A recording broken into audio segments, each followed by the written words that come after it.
আসসালামু আলাইকুম আমার প্রিয় ভাই বোনেরা, আজকে একটা সুন্দর ব্যাগ নিয়ে আপনাদের মাঝে হাজির হয়ে গেলাম।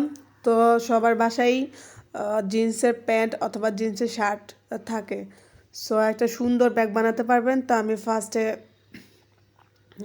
একটা জিন্স নিয়ে এটার সাইড থেকে আপনারা যে অনুযায়ী ব্যাগ বানাবেন সে অনুযায়ী জিন্সটা কেটে নেবেন। কেটে নেওয়ার পর এটা মাঝখান থেকে কেটে নেওয়া হয়ে গেলে দুইটা একসাথে মিশিয়ে তারপর একটা সুন্দর করে সেলাই করে নেবেন দুই সাইড দিয়ে। সেলাই করার পরে আবার নিচ দিয়ে সেলাই করবেন। এই যে দেখতেই পাচ্ছেন। তো জিন্সটা কোনো ডিজাইন নেই, তাই একটু চিন্তা করলাম যে সুতা দিয়ে সুন্দর একটা চতুর্ভুজ ডিজাইন করে ফেললাম। এই দেখতেই পেরেছেন। সো ডিজাইন করা হয়ে যাওয়ার পর আমি আবার এটাকে সুন্দর করে সেলাই করে নিচ্ছি। সেলাই করা হয়ে গেলে তিন সাইড দিয়ে যে দেখেন, আমি বোঝানোর জন্য এটা ভিডিওটাকে আমি কাটিনি।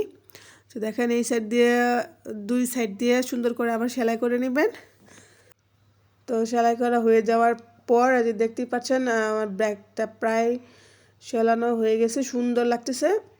তো আর কে কে যে বাসায় এরকম করে ব্যাগ বানান, আর সবার ঘরে কিন্তু মোটামুটি পুরনো জিনিস থাকে, পুরনো জিনিস দিয়ে আমরা না ফেলে অনেক কিছু বানাতে পারি। দেখেন তারপরে এটার টুরি দেওয়ার জন্য আমি দুইটা জিন্স থেকে কেটে নিলাম। কেটে নেওয়ার পর এটা সুন্দর করে এখন দুই সাইডে যে লাগিয়ে ফেললাম।